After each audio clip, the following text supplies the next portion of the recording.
Bonjour, bonsoir amis internautes, nous sommes plaisir pour nous avec vous matin, mercredi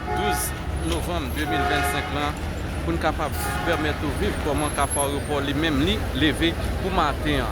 Déjà nous remarqué Kafar Aéroport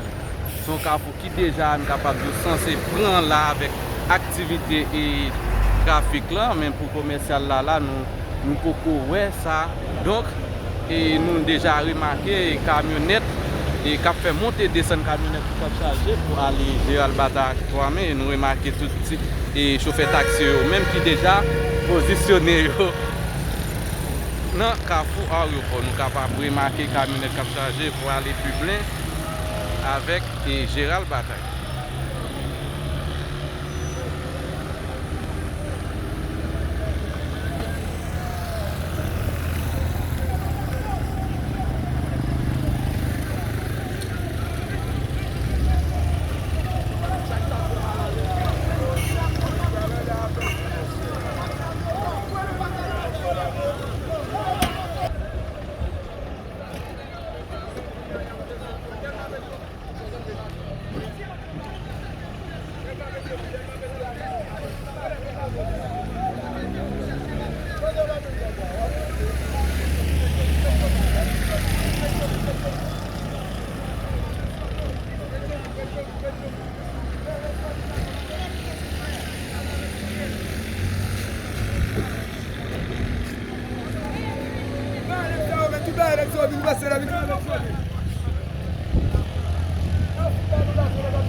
bon,